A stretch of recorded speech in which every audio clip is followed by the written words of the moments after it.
Night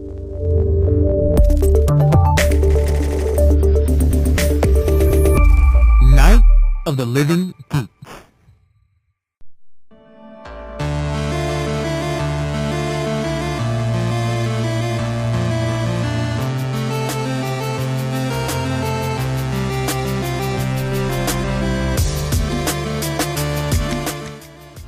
Hello and welcome to this week's Giant Sword Podcast. I'm your host, Nick Lind, and of course, to my side are my noble and hairy Taylor Hoyt, Lady Luck be kind.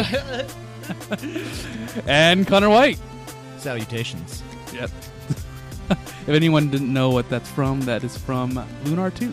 It's better if they're just probably just left wondering what the hell we're talking about. Like, was that guy just thought he was somewhere else? Is dementia or something? Yeah. Oh, wow. I'm alive and I'm not in a casino right now. Dementia at age 30? Yeah. Exactly. You did a different quote before. I said Lady Luck be kind. The original way. Yep. Anyway, this week we have a very special guest, Erin Fitzgerald. Oh, as an interview, not really a guest. Right. But Some may recognize her from... GA from Persona 4 and a lot of other games. Some of you old school cartoon fans might remember her as some of the female characters on Ed, Edd n Eddy. The Cankers? Yeah, I think so. Oh, no. Yeah. Oh, snap. That was like her first breakout role, if I remember right. So That's awesome. yeah, we'll be talking to her and getting some It's cool actually insights. really weird to kind of just think about like, where I was at when I was watching Ed, Edd n Eddy. But other than that, we have our topic of the day and our first ever fan or listener question. We've addressed a few, but not in an official, sense. Yeah. So, with that said, let us go on to the interview. All right, welcome everybody. Today we have a very special guest with us today. We have the voice of Chie Satonaka from Persona and the voice of many, many other characters, Erin Fitzgerald. Erin, thank you so much for coming on our awesome little podcast. You are very welcome. Welcome to the podcast, everybody. It's so good to talk to you again. It's been such a long time. Yeah, so before we get into that story, why don't you tell our listeners, if they may not know who you are besides Chie, what are some other roles they might know you for? Oh, wow. Okay, so I work with this actress named Judy Greer, and she always says, I don't know what you might know me from, because I'm that actor as well. I have no idea what you might know me from. I have a very diverse resume, from Ed, Edd n Eddy, World of Warcraft, League of Legends, Skullgirls, Persona 4, Hyperdimension Neptunia, Bleach, Naruto, Sailor Moon, Ever After High, Monster High, Wild Grinders. Like, I have a lot of stuff on my resume. Damn. I have no idea what you know me from. Damn. And some might be unrecognizable because as I was, as we'll get to at the kind of near the end of the podcast, I was listening to some clips and there's like a generic or a general like Erin Fitzgerald voice. And then there's some where it's like, that was Erin? Oh my God. Woo! It all depends on what the boss wants. I give them exactly what they ask for. Some of them just want my natural voice. Some of them want the characters. I do not judge. I take their money. I'll talk and you give me money and it's all good. Correct. Well, I'll act. I'll be the character you want me to be. Got it. But yeah, I did want to talk about, share the story of kind of how we met. Yeah, let's do it. So a few years ago when Greg Miller was still at IGN, he had this talk show called Up at Noon. Yeah, Greg Miller. We love him. Heart face. He's an awesome dude. He's yes, the best. He is. And just randomly, I know it was all about like bringing, developers and voice actors on. And so I just randomly, because I'm such a big Persona fan, I was like, hey, Greg, why don't you bring on Erin Fitzgerald? She's the voice of Chie. He's like, all right. And then that kind of happened. Who knew he was such a fan? I didn't know. Well, I think because he was such a Vita nut, and because Persona 4 is the best game on Vita, he also claimed Chie was best girl, which makes him like a big heart face in my book. I think the internet is in agreement that Chie is best girl. Oh, yay, internet! That's what I think. At least when I played it for on Golden, that's who I picked Chie. So Yeah, thank you, man. Thank you to all the Chie pickers. You're supposed to pick everyone. That's how you See, get 10. You get fair. You got to be fair. But thank you for picking Chie, for real. Meat for steak. You got to eat more meat. Whatever you do, don't think, feel. I love those lines. So good. I was gathering some clips or just watching some old clips, and there's that part in the Persona 4 anime when she's running from Kanji and like the girl on the scooter comes and delivers like this bowl of meat. I'm like, whatever. No. She did not deliver a bowl of meat. Please, Taylor, let me correct you. Okay. The anime pissed me off because all they fed Chie throughout the anime was noodles, and it drove me nuts. I'm like, how is it always noodles and no references to meat? I even asked the director, can we please change one of these references to meat? I don't know if we did or not, but all the original script was just noodles, nothing about meat. It drove me crazy. It was like the anime people did not even read or play the games. Like, come on now. Crazy. Yeah, she is definitely the meat girl. Absolutely. Yes, she is. Carnivore. Woman. Yes. Yeah, and so yeah, then you know, we were on the show. And Greg Miller was awesome enough to like shout me out on the show, which I like didn't really expect. I'm like, whoa, that's awesome. He's so sweet. He's so awesome. Kind of funny vids. What? Yeah, and then you guys became like best friends, and he did a really cool like one-on-one interview with you on his channel. I just happened to be in the area in San Francisco. He's like, well, since you're here, let's do an interview. I'm like, yeah, we will. Done. Easy. Totally. Yeah. Total doll. I even had my dog with me and my man. Oh, perfect. It was awesome. Yeah, I totally recommend anybody listening to go find. If you just Google Erin Fitzgerald, kind of funny, it'll probably be the first thing that pops up. Probably. It's on my website under I think interviews, and also on my YouTube under interviews. So I make sure that it's all there for easy access. Perfect.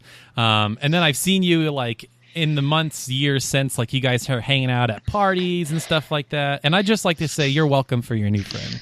Thank you so much, Taylor. That was the best introduction ever because he's so sweet. Although I haven't seen him in a long time because, you know, he's busy taking off being a rock star. So I know. Which is awesome. I'm super proud of him and his team. His team is amazing. Everybody's amazing over there. So I'm very proud of their success. I have nothing to do with it. I'm just really grateful to be able to watch really good people get really successful. I think that's an amazing thing. Yeah, it was so funny. It's them starting off in like their spare bedroom, and they just put out a video today that they're opening a studio. That. Yeah. Yeah, woo! Go kind of funny. Yeah, that's super awesome. Yes, it is. So let's talk some Erin Fitzgerald. Let's talk some some Persona. Sure. So you know, the original Golden, I think that game came out 2012, 2011. Oh my god. But like that this game's legacy has like endured, and like obviously, you know, there's been like a multitude of spin-offs, and like, you know, me and Nick have we followed JRPGs since we were little kids, and like I can't think of another game that has like endured as long as that game has, like, is that many spin-offs and that much like fanfare, you know? Right. No, I agree. It's completely amazing to me, and I thank the baby Jesus for it because I got to be Chie for so much longer than I expected. I thought, you know, like for video games, I don't ever expect to work more than one video game ever, and that is a gift that just kept on giving because of the fans. That was amazing. That was such an amazing run, and I'm sad that I don't get to be Chie anymore. That actually is a real sadness in my life. I was very attached to her. Yeah, like how weird was it for you to be like, oh, you want me to do a dancing game? All right, another fighting game? Sure. Like, was it like shocking? Not weird at all. Just awesome. There was no weirdness. There was just yes, I get to be her again. And every time I would go in and we'd start, the director, Valerie Aram, who also plays Naoto, she would say, she'd take a deep exhale and go, oh, I missed Chie. And that made my life all good. Like, as soon as I had Chie on, it was like, oh, this is where I should live forever. Yeah, I love her. But does that mean we're not getting the Golden anime? I have not heard anything. So unless you've heard something that I haven't heard, I have not heard anything. Oh, bummer. So, yeah. Don't know. Because it was out on Crunchyroll, I think, like a year or two ago, and it was. It still is. It's just in Japanese. Oh, okay. Yeah, it was just Japanese. Yeah. Yeah. So maybe not. That would be pretty awesome. There's a recent little happening that I want to ask you about. So, because you're so recognized at Chie, you kind of got out in front of this thing and you were like, "Hey, everyone, I know it's Chie's birthday coming up, but it's not my birthday. Just to let you know." Like, well, because for the past 2 years, people bombard me with Chie birthday messages, which is awesome, and I'm very happy to receive them and say thank you on Chie's behalf. But usually, once they start bombarding, then other people assume it's my actual birthday, and I'm like, this year I wanted to preemptively be like, it's actually not my birthday, it's Chie's birthday. So let's celebrate Chie's birthday, but it isn't my birthday. So yeah, I put that out there early this year. So, because people get so embarrassed, because people are so shy. They're like, oh my God, I can't believe it. I'm like, of course you wouldn't know from all the thousands of Chie birthday happy wishing thingies. That was English. Thank you. I talk for a living. Yeah, words, right? Hard. I just thought that was cool though, like that you kind of recognize that and are like that attached to the character. Dude, I wouldn't know it was Chie's birthday if it weren't for the hundreds of people that contact me and say, hey, it's Chie's birthday. So now I know, okay, July 31st. Okay, it's Chie's birthday. So do you have it like 30th? Yeah, it's in my calendar. That's funny. It's in my calendar. And let me just double check. I think it's 30th. Yeah, it's 30th. July 30th. Chie's birthday. That's really funny. So do you know her like blood type and all that other stuff? I don't. Okay. Was that in the game? I don't know. Well, I don't know. Like usually like Japanese games in the instruction manual, they'll have like birthday, blood type, favorite TV show. I'm like, I don't know. I would just being silly. No, I don't know. Okay. I mean, I know some things about Chie, but I guess there's stuff that, because I don't own that game, I don't know.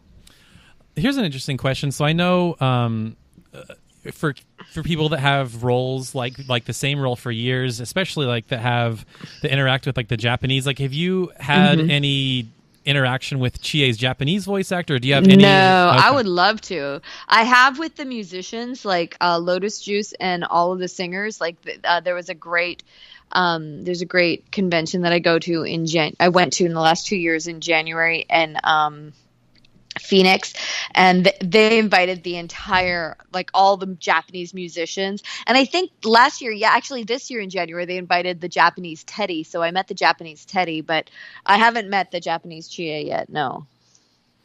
Okay. Yeah, that would be really interesting to see you guys like eat a steak bowl or something. I don't know if she would give a crap or not. Like, it's not like, I know that a lot of my American animation gets dubbed in other countries, and I don't know if, I don't know. I mean, I think only a couple of actors from other countries have contacted me and be like, hey, I voice your character in this country. I'm like, yay. But very few of us interact with each other. Interesting. Because I know, I'm blanking on his name. He's in like a ton of anime. He kind of has a more high-pitched voice. He was in Full Metal Alchemist. That doesn't help me at all. Sorry. Anyway, he was doing a separate role in a different show, and he was, I guess that was also the same Japanese voice actor. So anyway, I wasn't sure if that was something that ever happens with you. What character? No, that would be cool though. Al, the guy that plays Al. Okay, not Ed. Anyway, I hear Ed's voice actor everywhere. So maybe it is Ed. Sorry, Ed. Yeah, I don't know. But yeah, so like we were saying, like, the original Persona 4, right? It came out 2008. It's almost 10 years old now. I know you weren't the original Chie, but like obviously the hype from that game has carried into like the hype for Persona 5. So like, what does that like mean to you that you were like a character that is like so beloved in a game that's like so beloved?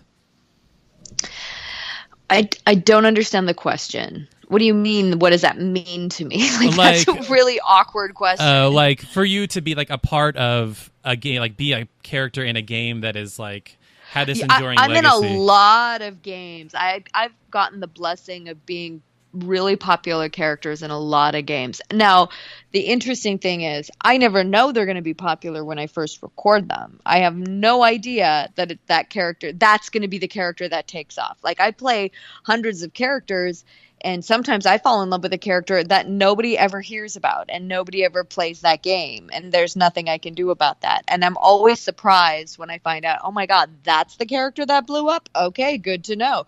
So it's a really, it's kind of, it's more of like, I'm more of an observer, and I get to watch the wild universe of entertainment, and you can't predict, no matter how much you prepare, you cannot predict what's going to hit and what's not going to hit. You don't know. You just have no idea.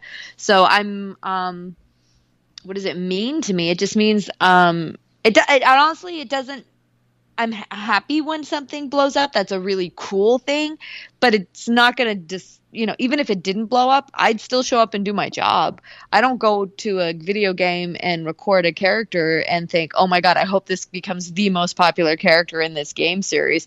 Not at all. I don't care whether it's the most popular when I'm recording it. I'm more focused on being that character and being authentic for that universe and actually creating something that's really honest. And I just love acting. I love acting. So I don't focus on all that stuff. Just getting all of the fan feedback later about fans who are in love with that character, that feels validating. I feel validated. I'm like, oh, I don't suck. Good to know. Thank you so much, universe, for letting me know I don't suck. I'm happy I don't suck. Because that's always the fear, because nobody really tells you otherwise. The fans are the ones that let you know whether you suck or don't. And even with Chie, like, there are so many haters on Chie that to match all of the people who love her and call her best girl. So it doesn't really matter in the end. I don't know. So you mentioned that like there were characters that you liked playing but maybe weren't popular with the fans, or the game didn't take off or whatever. Like, what are some of those characters that you really loved that you wish more people would kind of... Well, I'm really surprised. I expected because it was such a huge title, I expected Ural from Warlords of World of Warcraft, Warlords of Draenor. I expected that to be much more. I thought I'd be bombarded more for getting to play that character, and it was, only a third of the focus that Chie got. So I thought, oh, that's interesting. I expected that to be much bigger than it was, and it wasn't as big. It wasn't even, League of Legends size for me. So I thought, oh, that's fascinating. And there was another game called the Talus Principle, little indie game, but I thought for sure it was going to blow up as a puzzle game. It was so brilliant. And that character, I was so proud of that work. And the feedback I've gotten back from that game has been spectacular and just stellar. But I really wish that more people got to enjoy that game and hear that performance. I'm super proud of what I brought to the table for that performance.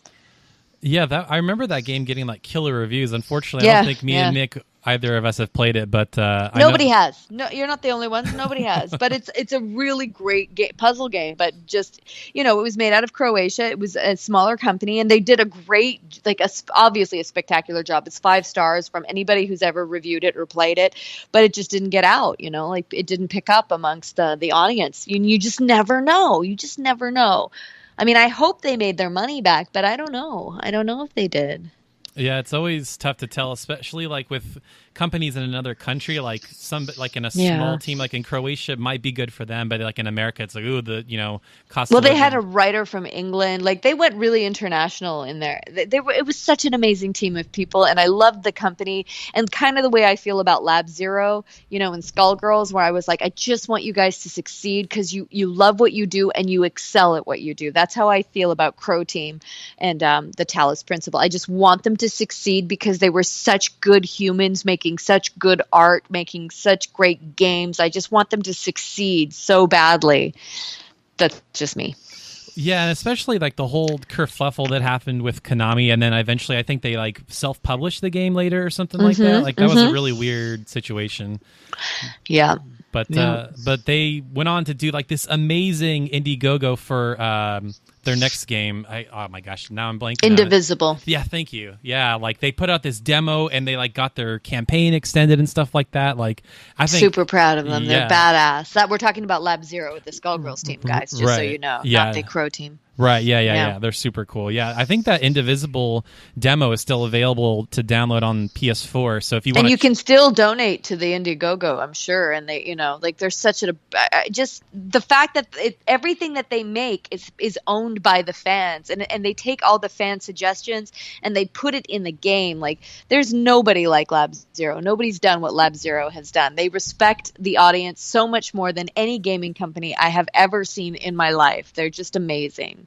Yeah, I follow one of the gals that does the animation for the game, and she is like, she just posts like random art and stuff like that. Like, yeah, these guys are super creative. So yeah, definitely check out both Indivisible and Skullgirls and Lab Zero. Lab Zero, yes, those guys are super cool.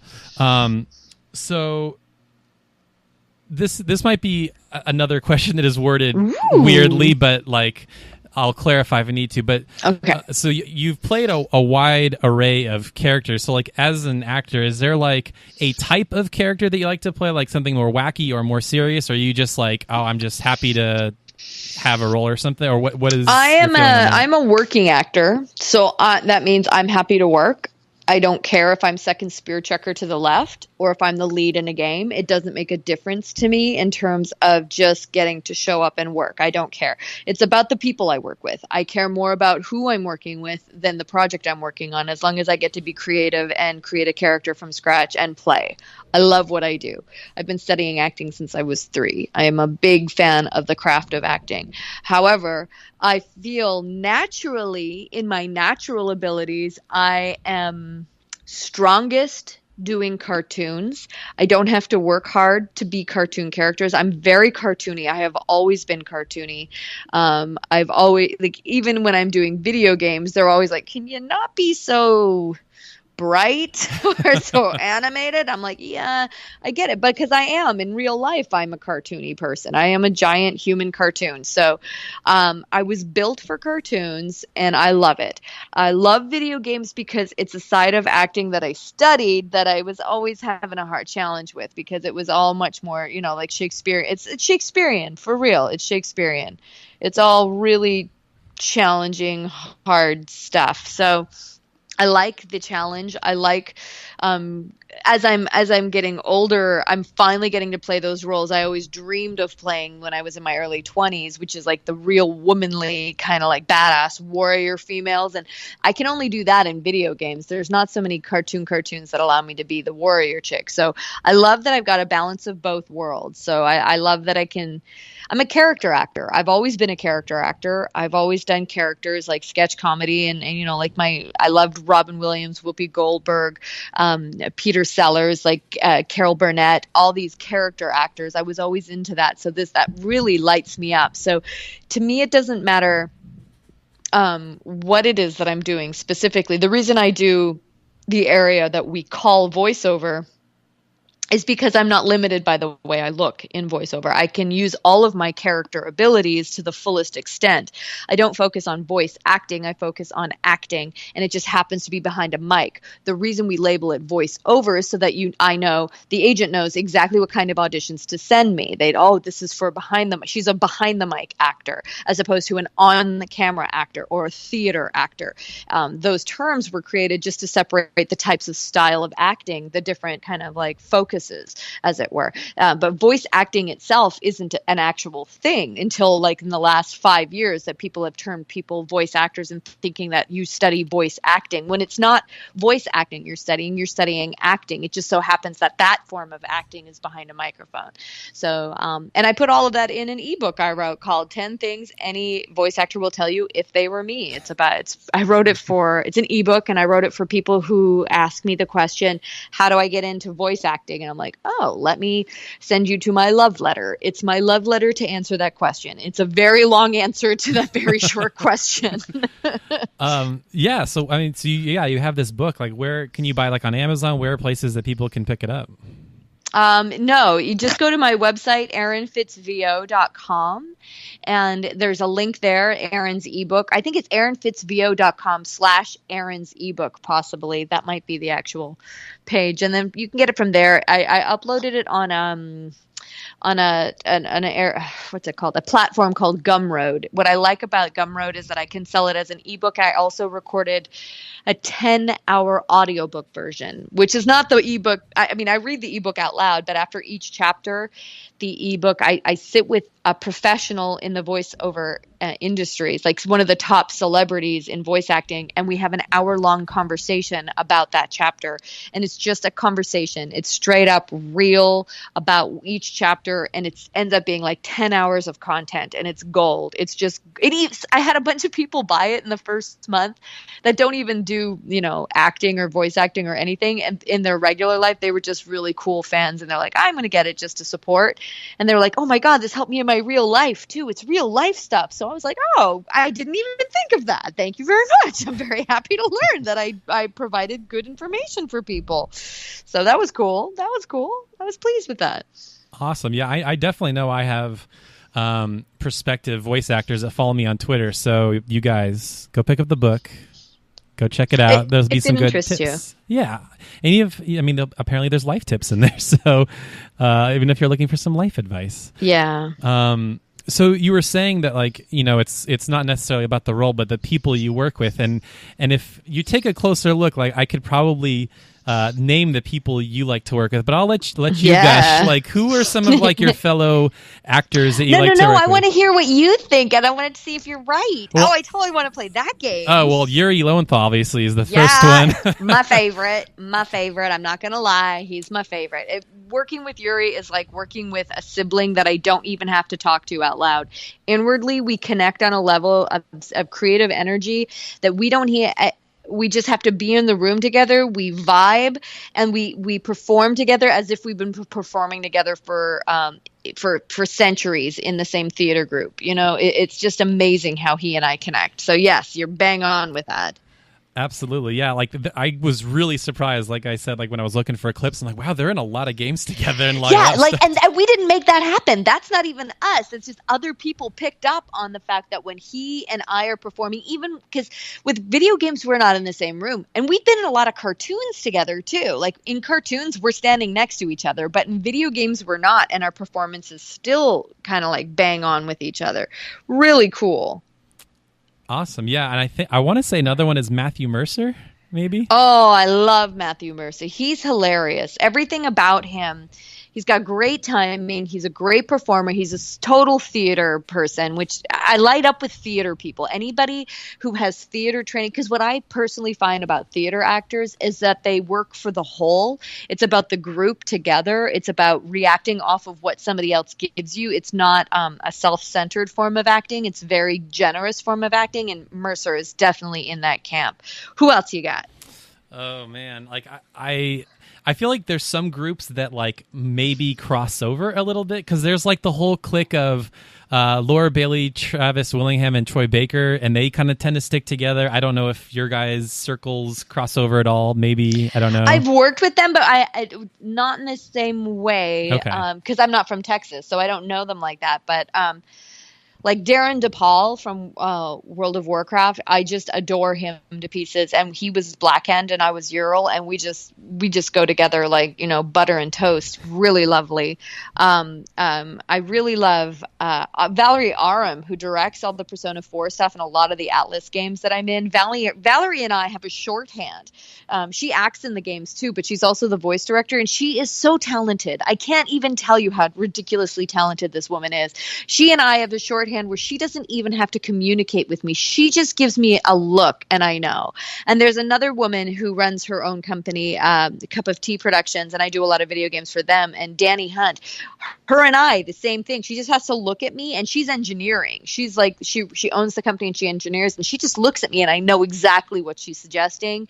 And I love that. I just love that connection with people where I'm like, oh, this is like a beautiful giving and taking and receiving, and it's an amazing universe. Yeah, there are people there are people that I'm dying to get to know as well that I haven't met yet, that I would like to work with as well. But those are definitely some of my favorites so far. And Andrea Toyas, who voice directs all the Blizzard stuff that I've gotten to do. Like, she's amazing. I love working with her. She's so intuitive, and it's because video games, I don't work with other actors, so it's me connecting with the voice director or the writers or the producers, that sort of a thing, a lot more than with other actors. But for actors, it's more cartoons, and you know, in a cartoon you get to be in the same room together, and that's spectacular. Debbie Derryberry is so ridiculously talented, like blow my mind talented. Every line she delivers, I'm like, what the what?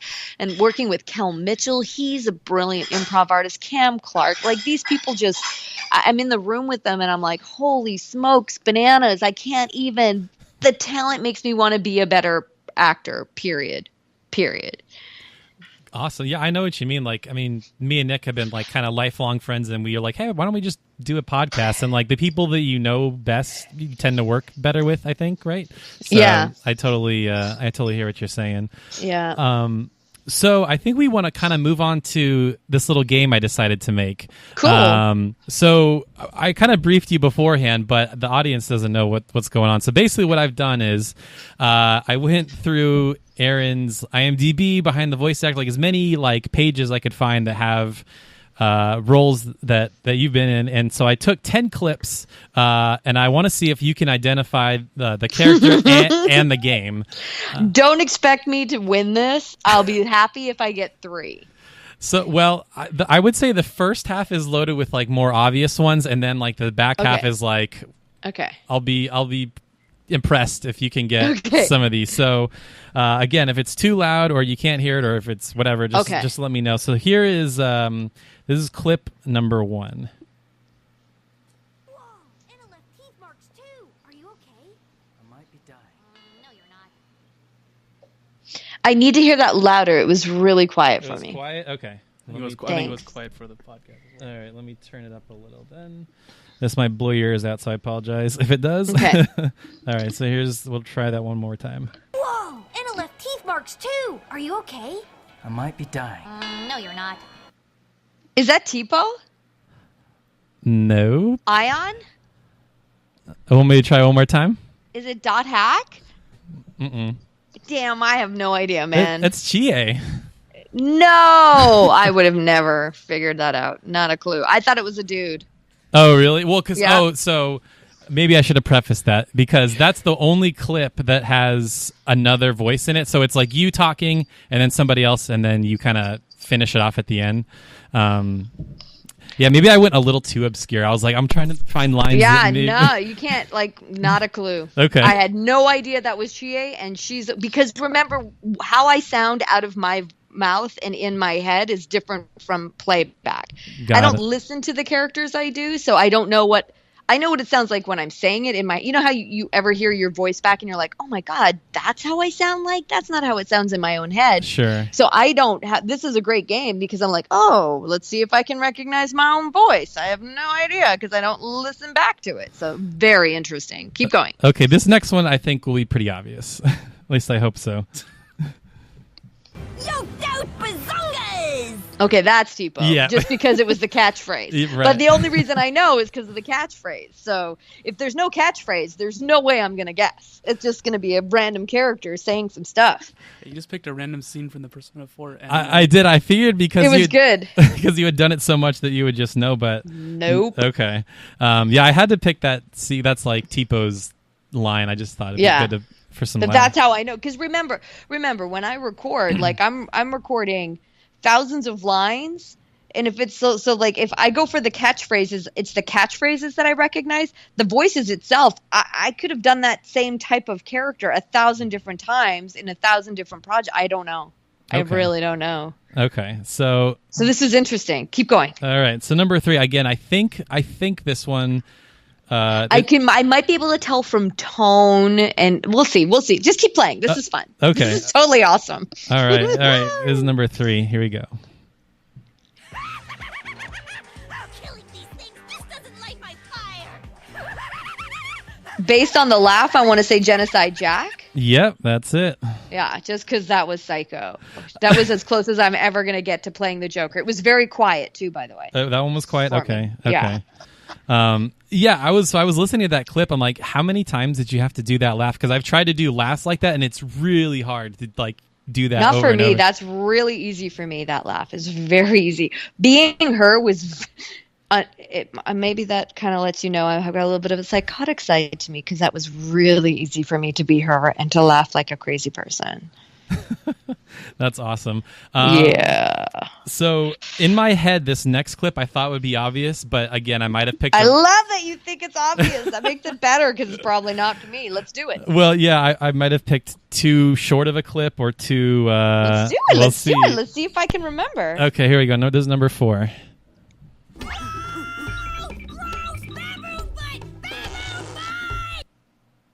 That's got to be that. I feel like that's Stubford. Yep, Stubford from Wild Grinders. From Wild Grinders, yeah. Awesome. Just because of the content, baboon butt. That totally That's yeah. Do you remember that line? Not at all. Not at all. But just the way he was, the scream and the baboon butt, and there's a certain quality to him that I remember. Okay, cool. All right, here is the next clip. I shall see you back to the city, and there our paths will part. You are not meant to carry this load. Is that Polka? Nope. I could play one more time if you'd like. No, it's not going to make a difference. Oh, okay. It was pretty flute music. You're not meant to carry this load. You were not meant to... Was it Agnes? Yeah, it was Agnes. All right, there we go. Nice. So, I think we're getting into obscure territory here. So it might be obscure to you. Maybe Yeah. it's easier for me. We'll see. Yeah, we'll see. Okay, so this is number 6.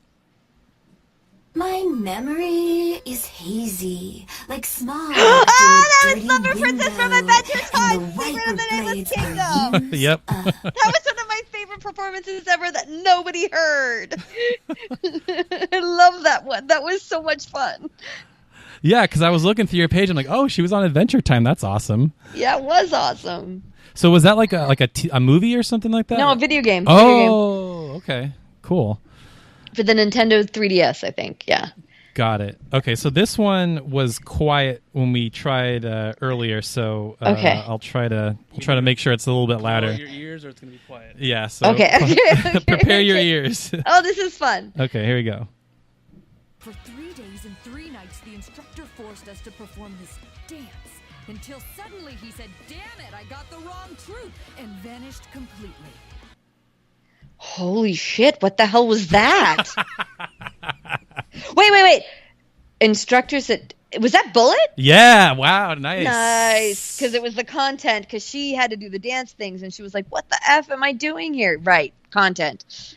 Okay. Didn't recognize from voice. Not at all from voice. Okay. Well, I tried to pick something a little bit more unique because that's one of your like deeper voice. It was, roles, yeah. and it was deeper in the content, too. So well done, you.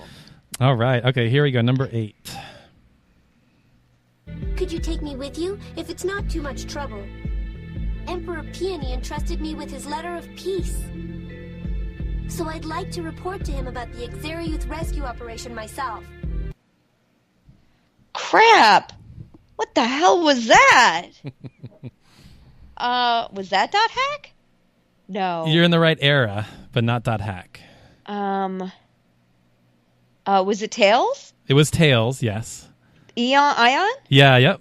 Phone Master Ion. Yeah. Holy crap, that was a long time ago.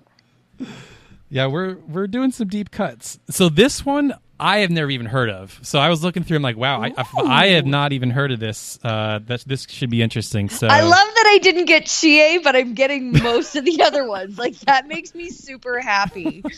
This is good. Okay, yeah, here we go. Number 9. Let's say that the suicide bombers believed his voice was divine. So then, why is it that every person who has heard it has gone on to be a suicide bomber? It just doesn't make sense. Is that... Oh, wait. Hang on. Oh. Suicide bomber. It just doesn't make sense. So it's not Raccoona, because she wasn't French. Oh, crap. Who did I play? I don't know. So apparently, I don't know if this was a show or a game, but it was called 009 RE Cyborg. Oh, yeah. That was a movie. Yes, that's it. Françoise in 009 Cyborg. Yes. Oh, that's why it was. You went from games and just jumped right into one cartoon. So that was anime. That was an anime film. Oh yeah, there's no rhyme or reason to. I love that. Yeah. I honestly haven't heard any of my performance in that. Not at all. Okay, so this is very cool. So this is the final clip here. So how many have I missed so far? 2? I think or only 3? I think only 2. I think it was Chie. Chie. I love that I missed Chie. That makes me so happy. And then I think that character, her name was like 003 Cyborg or like Francois. No. Her name was Françoise. Françoise. Yeah. Okay. Oh yeah, she might have been 003 too. Yeah. Mm-hmm. Okay. So this will be fun. So here's the last one. Anyways, I'm out working, right? And it's kind of slow, so I'm getting ready to pack it in for the night. No. Comes this cream puff of a rolls. No.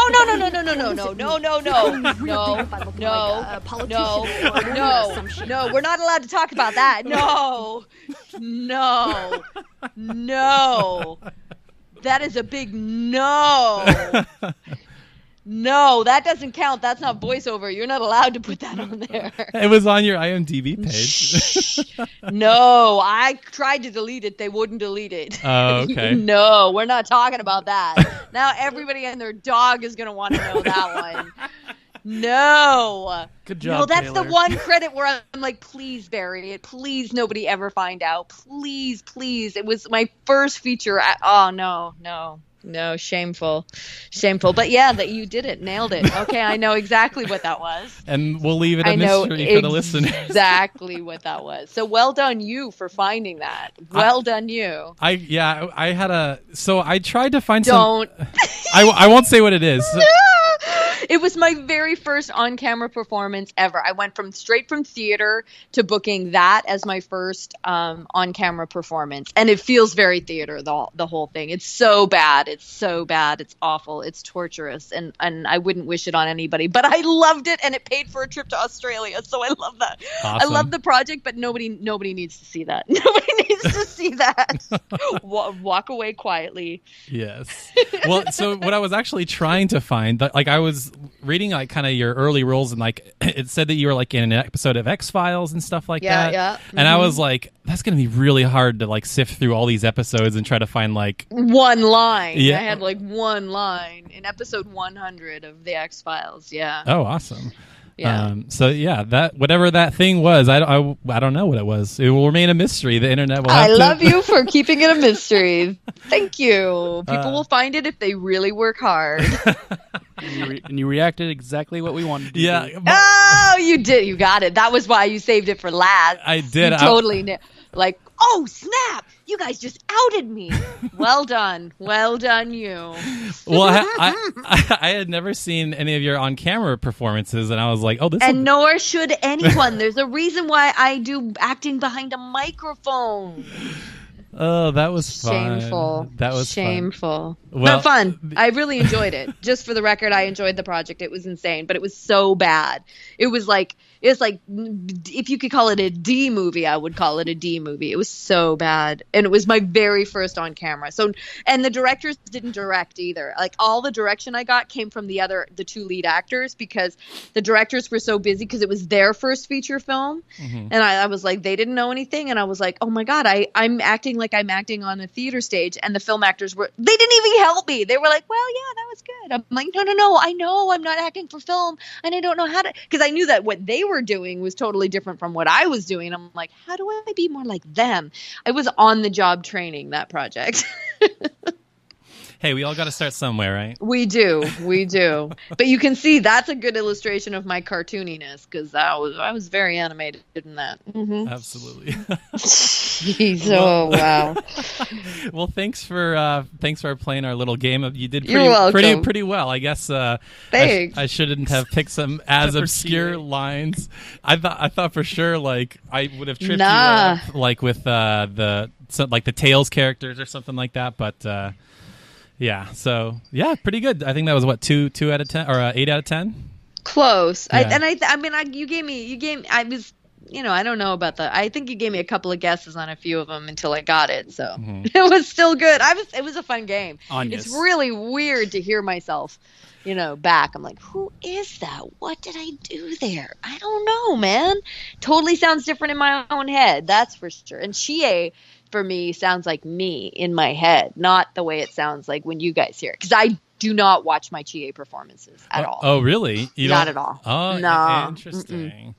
The only time I've heard my Chie stuff is from Dancing All Night, but I don't play story mode for Dancing All Night. I just do the dance mode because I don't want to hear it back, because she's so me. I don't want to be self-conscious if I ever perform her. I don't want to be like, oh, this is what she did, or I don't want to like what I did or dislike what I did and try to fix it in some way, because I like just being her. That's part of the beauty of being her.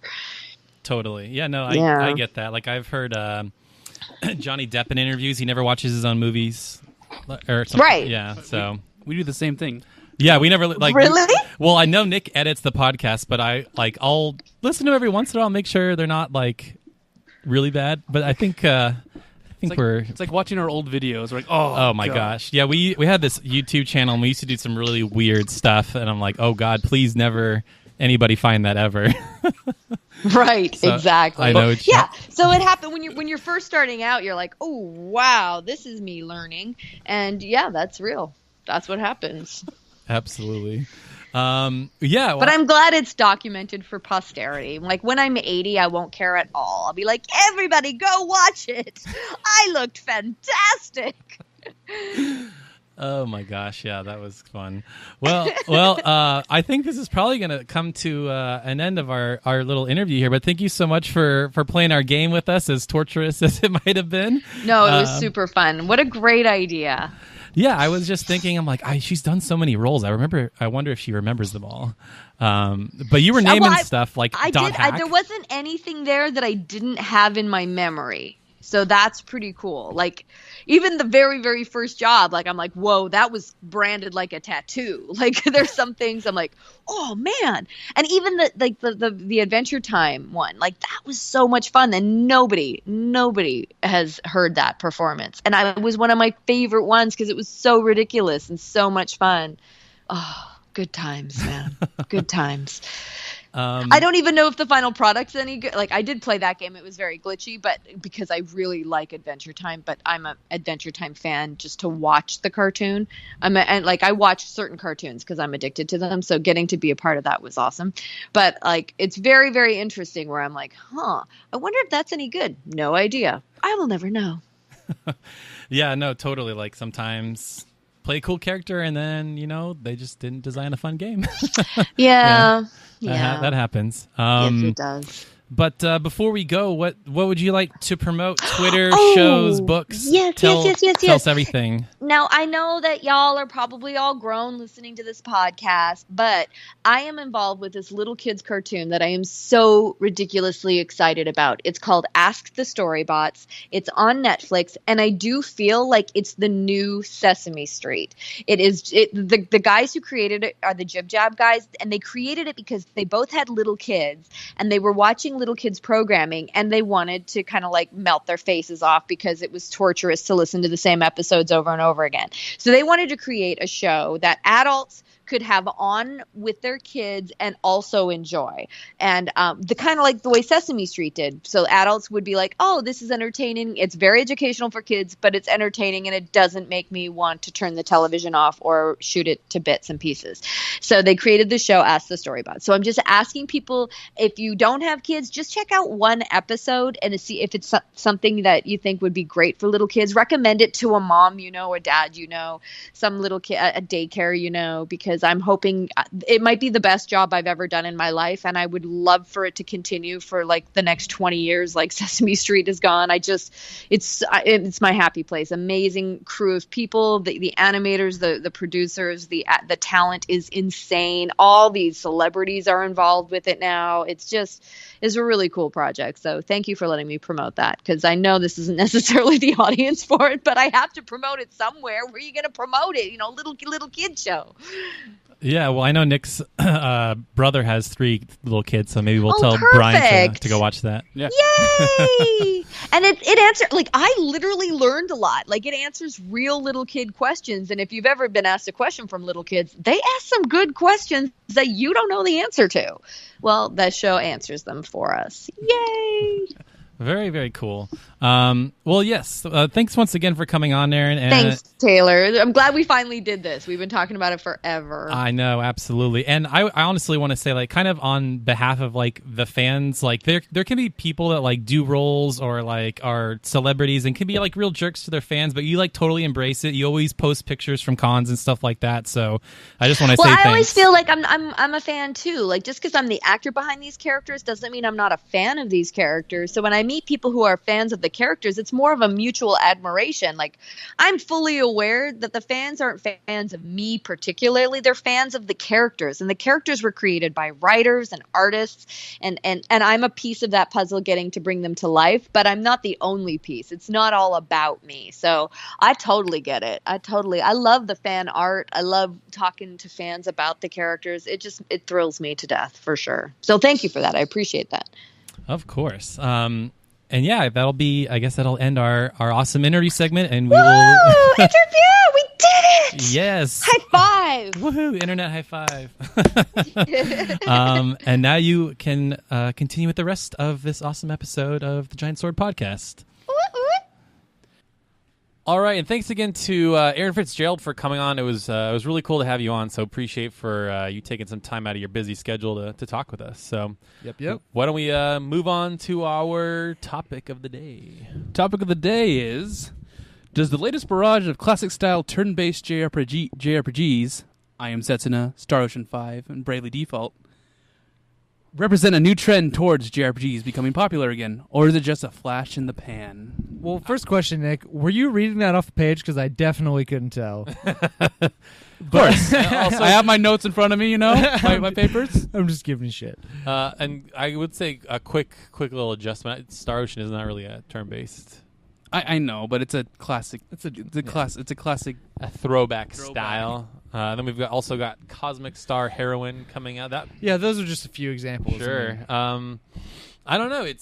So is it a new trend? I think it kind of is. I mean, so Square Enix, right? They start this studio called Tokyo RPG Factory, and their whole meaning for existence is to make these types of games, these throwback JRPGs. So I feel like whether Square Enix feels like there is a need that they're going to fill with these types of games, or if they just are trying to appease a small base of their fans, or whatever it may be, clearly there's something to this that Square Enix felt the need to invest in an entire new studio as opposed to just like, I will farm it out to some small company. Right. You know what I mean? Because if they were just kind of like throwing out a little side project, that's like how they would do it. They'd just be like, give it to somebody else. But the fact that they have their own branch for it now, I think it's maybe some kind of realization on their part, perceived or actual, that like there's this dormant love for these old school JRPGs from like that generation, from when they were really popular in like PS1. It's like they kind of want to like tap into that. They think they can, or like I Am Setsuna, kind of like how old school that game is, just with like the world map and the way the party moves and the battle system and everything. Like it's really just harkening back to the days of yore of JRPGs, like pretty obviously. And so I think that's kind of just the existence of I Am Setsuna and the way that game is set up and the style of it means I think that a kind of revival is happening, which obviously us doing this podcast is great as fans. Yeah, I almost think it really, where this all started from was with Bravely Default, because I remember it came out in Japan, it did pretty well, and I think they were maybe a little hesitant to bring it out in America. So Nintendo didn't Atlas have to publish it here because no, it was Nintendo. Yeah, they knew that America, might not react well to the lack of feet. Exactly.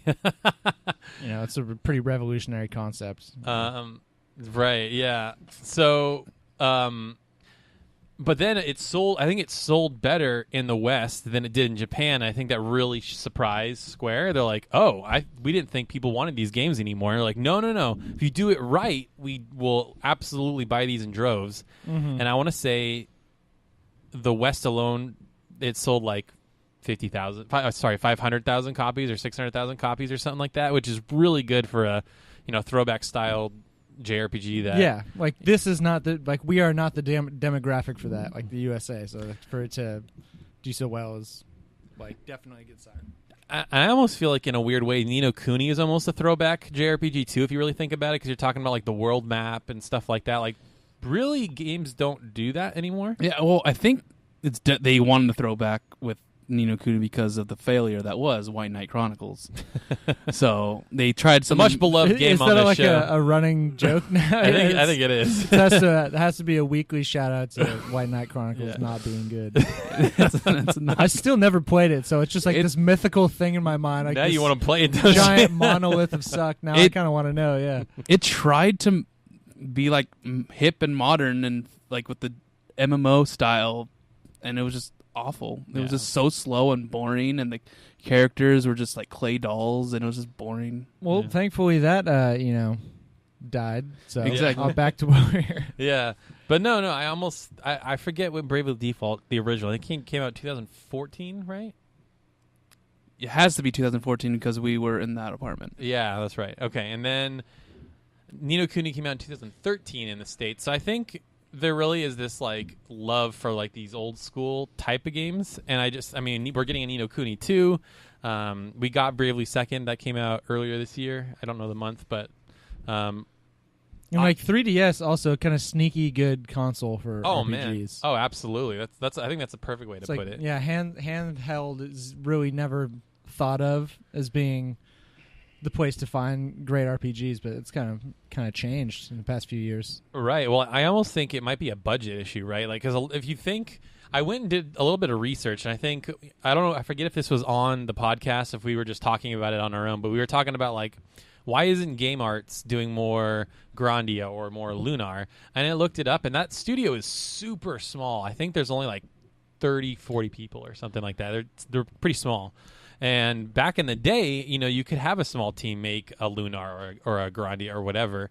But I think now the budget has to be so big to kind of keep up with the times. But I almost think... Right, because the graphical demands and everything, the quality that's expected from these games is so high. I think they think that they need to make it look like Final Fantasy 15. And I think I Am Setsuna has showed them that it doesn't need to be that way. Well, that's so awesome that it can buck that trend, because then it's like all these great ideas that didn't have the funding to or they thought didn't have the funding to come to life. It's like, oh man, and I mean, we'll get, other just like 8-bit style games that have come out recently that have been popular, like, Shovel Knight or what have you. Sure. Stuff like that.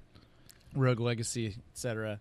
And so it's great. So all these ideas that might not have had legs before might come to life because they're like, oh, we can just do it like they did it back then, with like these kind of more archaic but really classic and like lovable styles. Exactly. If it's a win for like all of us, really. Right. If Game Art made Grandia that looked like Grandia 2, except the textures were better, I mean, it's the same chibi style, everyone would love it still. I think, how funny would it be if somebody did like a super throwback, like really early PS1 style, where it's like, it is like the low poly character models and the backgrounds are pre-rendered and stuff like that. Like, how awesome would that be? Because it seems like all the throwback, style graphical styles in like recent games have all been like 8-bit and 2D and stuff. It'd be so funny to see some like a brand new game with like Final Fantasy 7 style crappy polygons. That'd be amazing. Pre-rendered. I would be so on board for that. Pre-rendered graphics and 90s style translations. Oh, but like have really those bad graphics, but with all like the everything we've learned about how to make awesome like ability and leveling and character systems. Yeah. No, totally. Like the it could be so cool. Modern like design and like like you said, finesse, like game systems and pacing and all that, but with like a style that is totally out of date. I mean, like that's got it. It's got me written all over it. Oh man, I'd be so there. That'd be super funny. So do you think people will be playing these JRPGs that are coming out like rapidly enough that they'll continue to grow, you think, or do you think it'll kind of level off? I think because it's like if there were so few people buying these games before that they have been being made on large budgets, then why would there be reason to think that like suddenly they can become really popular and like it can become like a new staple again? It's like do we have to regrow the like fan base kind of for JRPGs? Obviously? I think like right now there's a influx of JRPGs that are coming out with Tales of Berseria, Final Fantasy 15, Persona 5, and Ni no Kuni 2. If those four, those are all big names. Yeah, but if those four become like huge, I think there could be a resurgence, like a bigger resurgence. Like Tokyo Game Show, I have a feeling we'll see at least 2 new JRPGs. That'd be awesome. Just completely new projects. Well, here's kind of here's why I think there's this resurgence, because last generation infamously like they were kind of missing, because on PS2, if you think about PS2, it was almost as many JRPGs as there were on PS1, right? We had Two Dark Clouds, Rogue Galaxy, sorry. We had Dragon Quest VIII. We had they were just somewhat kind of not as memorable, or they kind of like blended together a little. That's my personal experience. I speak for myself I think that's only. True. I think it was just like a point of our lives that we just stopped playing them for a little bit because we just didn't know. I think PSM stopped. Yeah, I guess that was a big source of our info. I think PSN stopped by then, and we just didn't get the info as much. I mean, there's a lot of them. There are a lot of JRPGs if you go back, we like missed. Radiata stories. I mean, I know Connor is a big champion of that game, and I'm the champion. Like I only have it because Connor told me about it. I mean, there's two. I know there's Grandia 2, and that's a shoddy port. Suikoden 3, and I think there's actually 3 Suikoden. Suikodens. There's 3. Suikoden. However you say it. Yeah, there's 3 of them Titus, on PS2. Titus. Which is crazy. There's Tales of games. There's a bunch of Tales games. There's actually. Grandia. Well, there's only 2 in freaking US. Xenosaga. There, not Arc the Lad. There's tons of really obvious great ones we're missing too. There's a lot of them that we missed. Cocoon 2. Wait, really? Yeah. Valkyrie Profile 2. Well, that's like strangely like enticing. No, it's like parallel to like the Legend of Legaia 1 and Legaia 2, where it's like the old school kind of off-brand PS1 RPG. Followed by unexpected, like random PS2 sequel. Yeah, years later. Wild Arms 3, Valkyrie Profile 2. Yeah. I never knew that existed, and I have it. I have it in my room right now. Shadow Hearts. You guys probably didn't know there was a Final Fantasy Tactics 2 on PS2 now. If only. But sound equipment just starts getting broken. My point is that there was a ton on PS2. Whether we knew about them or not, there was a ton. But on PS3. They just disappeared for some reason. Like nobody wanted. Maybe there was a problem with making HD games or whatever. But we got like we got a bunch of bad Final Fantasy games, right? And we got like all these super weird, ultra niche games that I don't think ever did super well. Like the Hyperdimension Neptunias and like say what you will about Disgaea, but those games never really sold very well. Well, right? Those are like notoriously.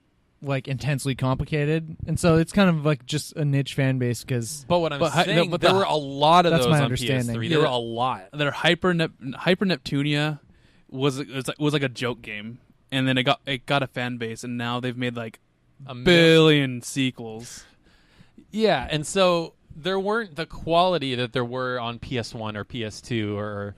And then there's Ni no Kuni. And then Ni no Kuni just like a is shining gem in the. And honestly, I think I would maybe throw in Grace's F, Tales of Grace's F. I would say a lot of the Tales games are pretty good. But you can count them on like one hand, I think, of like the great ones. But on PS1, PS2, you needed like a notebook to like take notes and keep track of them all. And you're wondering why? You got to break out the ledger. Yep. But giant book. I think there is this resurgence because it was gone for a while. They weren't on the big consoles where they used to be, and now. There have been a few good ones, and maybe they've been on Vita or 3DS or whatever. And I think there is this hunger because now there have been some quality ones, throwback and non-throwback. I could tell you why that happened. Like that generation was the Wii generation, and that's where the masses, the casuals, joined the video game crew. Interesting. And then they only liked the Call of Duties and the Western style games, and that's where. All the JRPGs started to try these westernized JRPGs like Resonance of Fate and stuff like that. Resonance of Fate was a weird one. And people just like no one they didn't sell that well because they weren't selling the millions and millions and millions that Call of Duty's done. And like if you're just trying to emulate something else, that's not really a project of passion. It's exactly. Not really so through.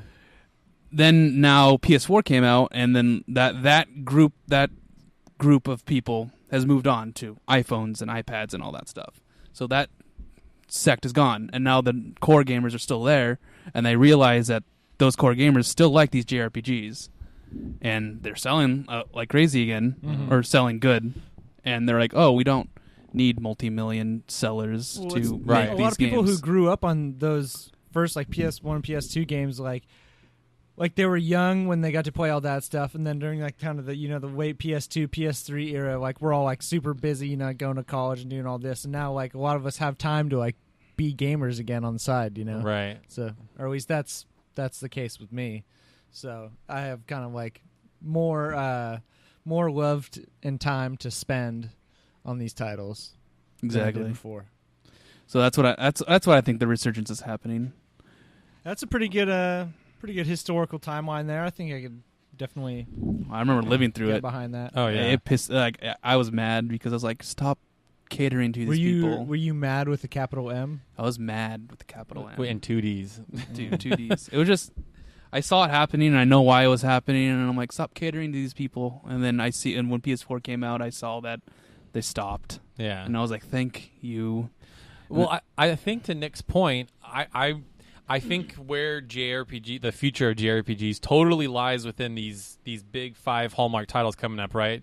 Starting with, technically Persona 5 comes out before Final Fantasy 15 in Japan, so right, we got Persona 5. I think Tales of Berseria is already out in Japan as well. You think it's like kind of like a watershed moment? It can make or break? Yeah, because the next era of games. And then I almost would throw in Kingdom Hearts 3 in there too. That game I think is not coming out till like the end of next year, maybe early 2018, because that game's been quiet forever.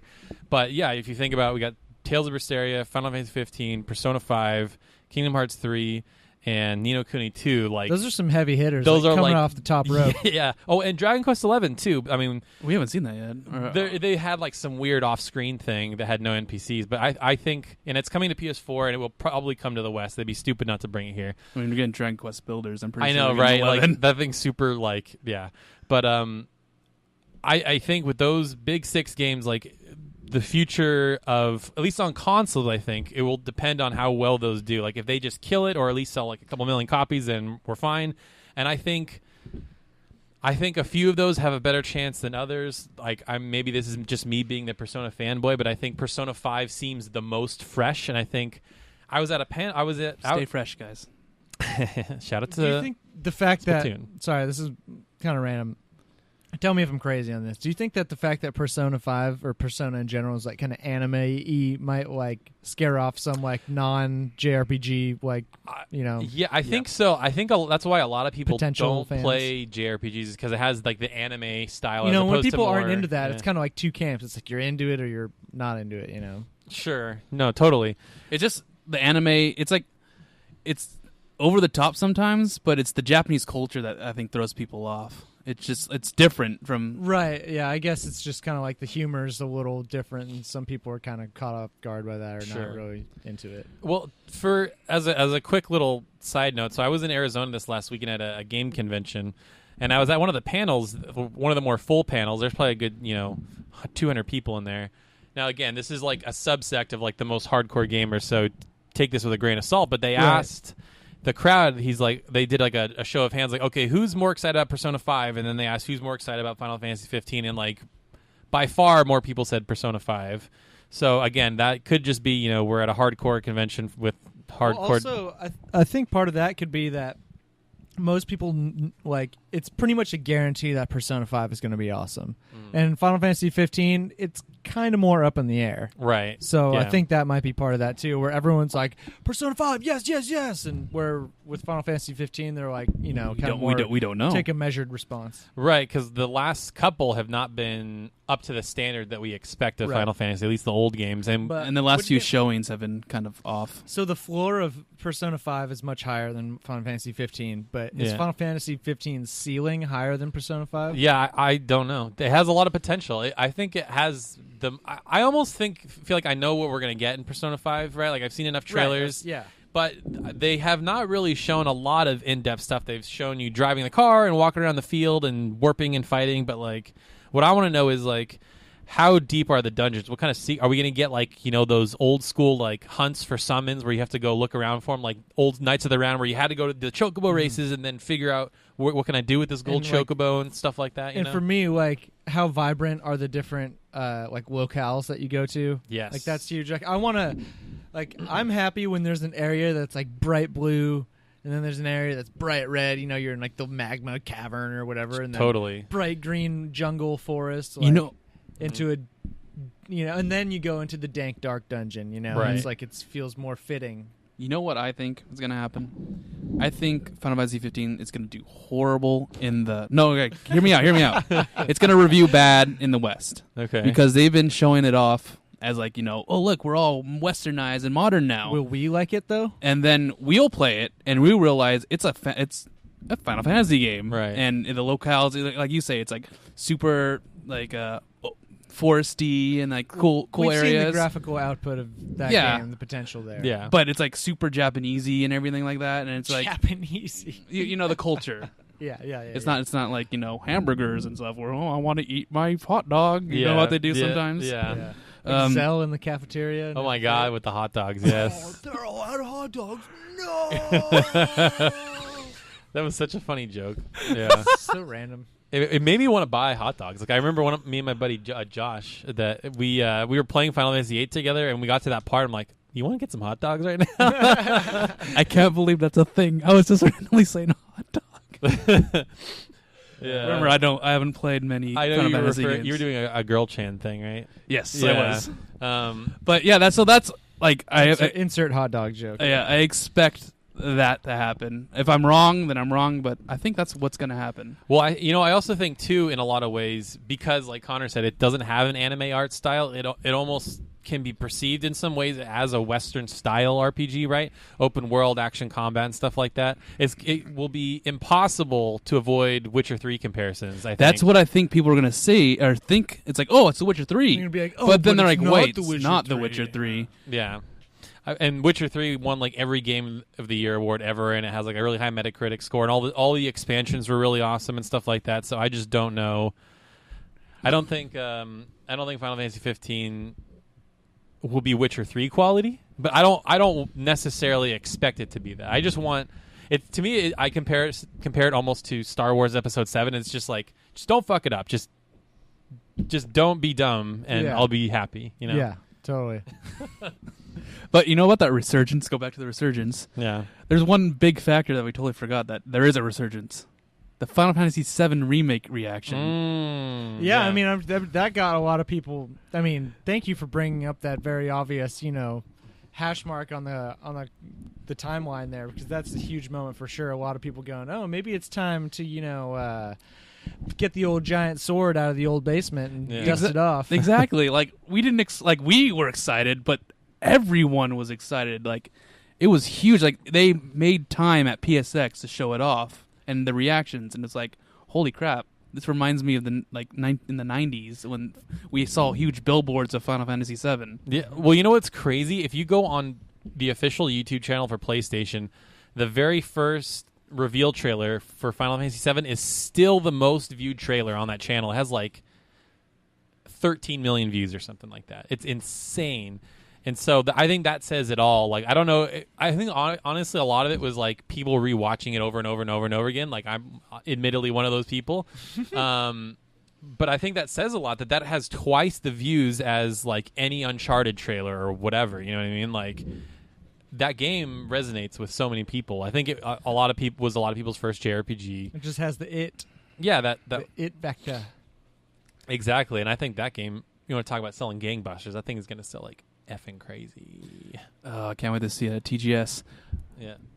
You know what I can't wait to see at TGS, though? Final Fantasy Tactics 2. It's coming. I wish. Yeah, dude. Connor's just, like, giving me the most, like, just glaring at me. I just kind of, no, it's not that. I just, like, want to put you out of your misery, this false hope. I want to see, well, we thought the same thing about Final Fantasy 7 Take them out behind remake. the old barn, shoot them in the head.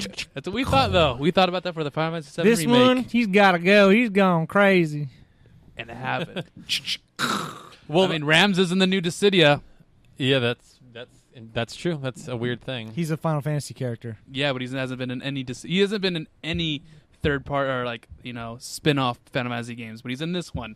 You know why? It's coming back. It's coming back. Whatever, dude. I'll believe it when I see it.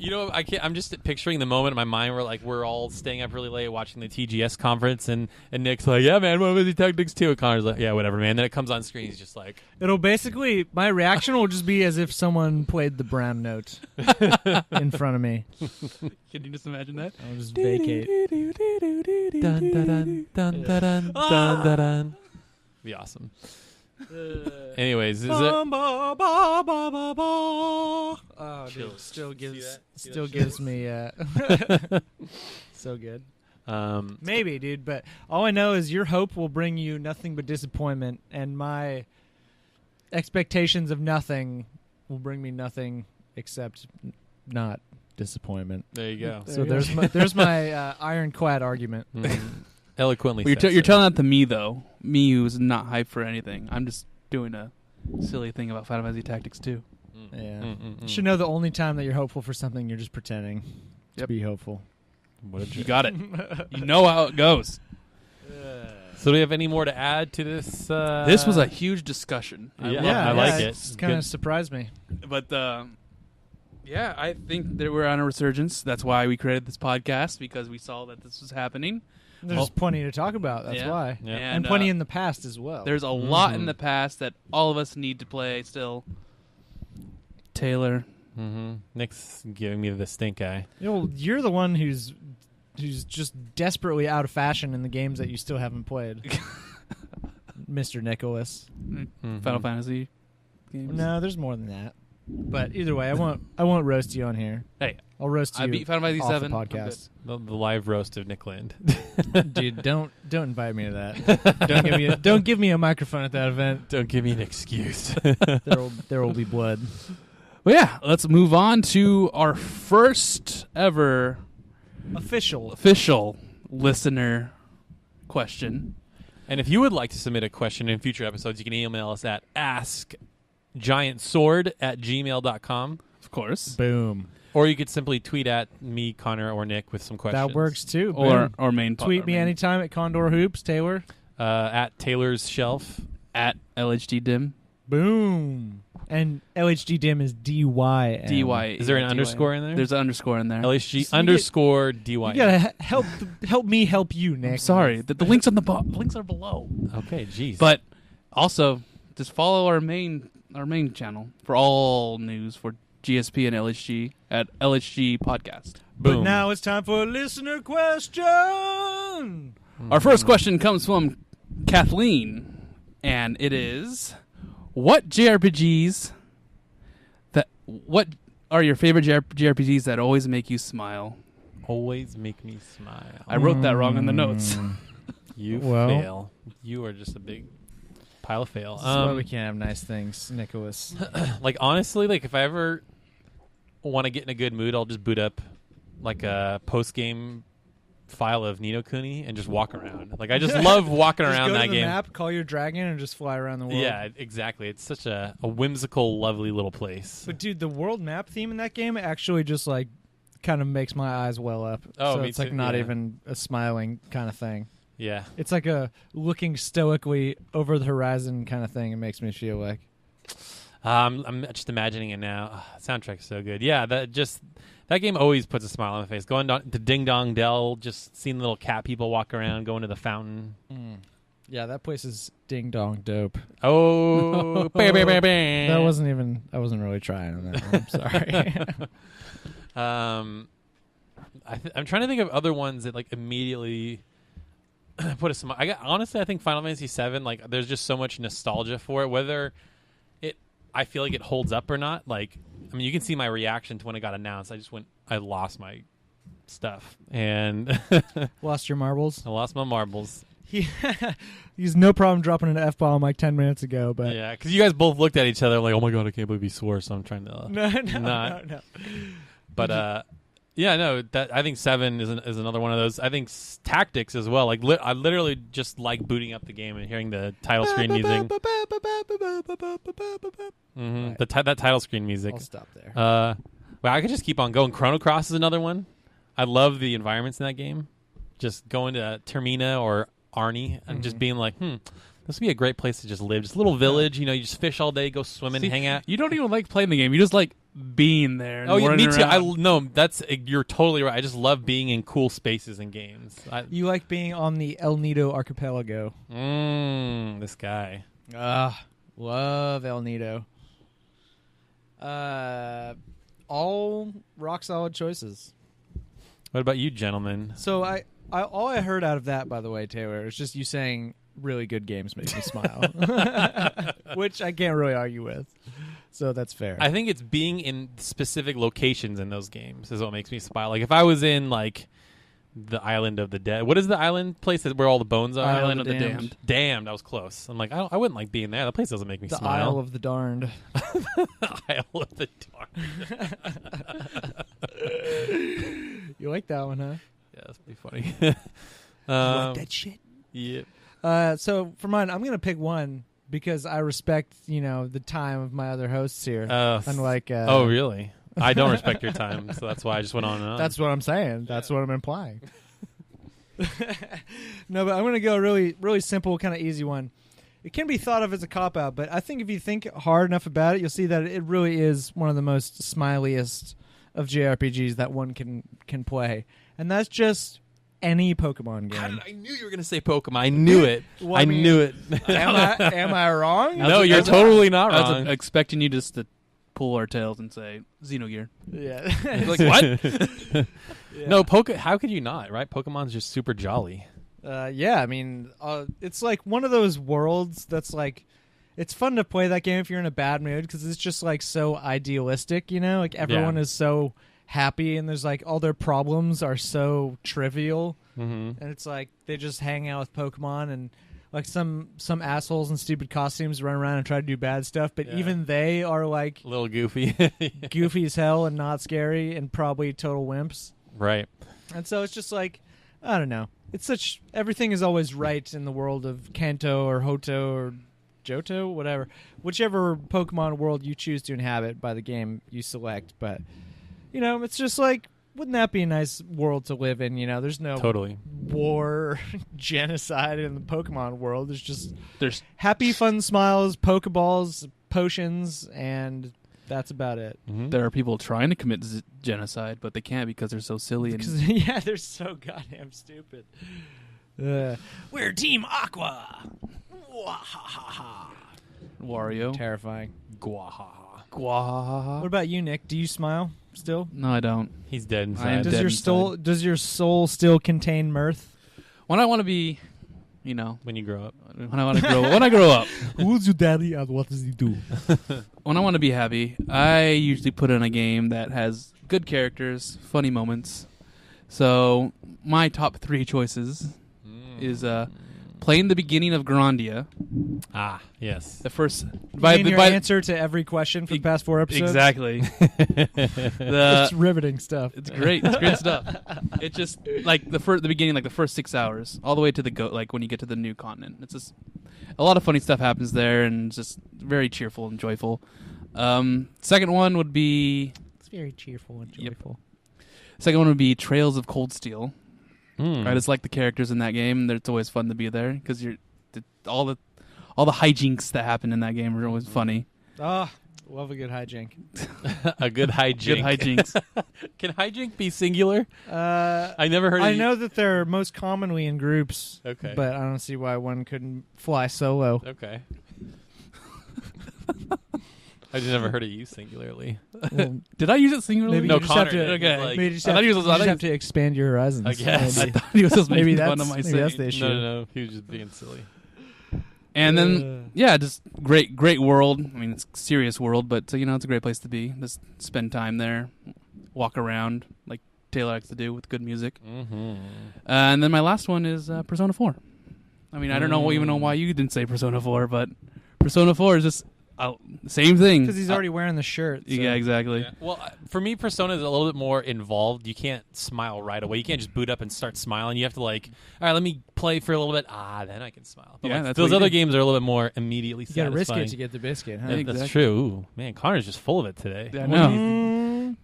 But yeah, that's just, playing Persona 4. I mean, we've beat it, so booting it up first, I just start smiling because I know what's going to happen. I'm like, I can't wait to see this again. So it's fun stuff to do. Exactly.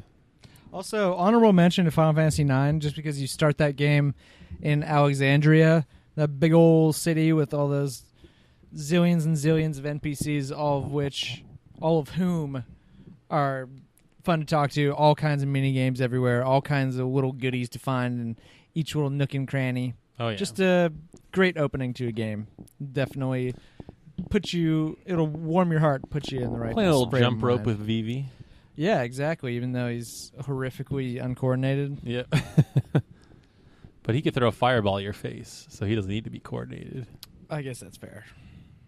If I had that option, I wouldn't probably learn many other skills in life. I would probably just rely on my fireball skills to carry me through basically everything. Totally. You wouldn't want to fly and stuff like that? No, just, burn you alive instead. I don't know. Ow. That hurts. So that's the episode. Connor. Subtle. Now that we're spinning our wheels. But yeah, that would be the end of our episode this week. And thanks for listening. Be sure to leave us a review on iTunes. Or a comment. Or can't use comments on iTunes. Yeah, you can. Just get creative. You could leave a review, which has a comment section. That's what I said. Leave a review on iTunes. I'm sorry. I'm going to shut the hell up now. But you could leave a comment on YouTube. It'll help us out. If you're listening on YouTube, be sure to subscribe, leave a comment, and like. And if you have a question for us to answer on our question segment, just message us on at I can't even think of the word. askgiantsword at gmail.com, of course. Duh. And we come out every Tuesday. Boogly boogly. GSP. And we are now out. Late.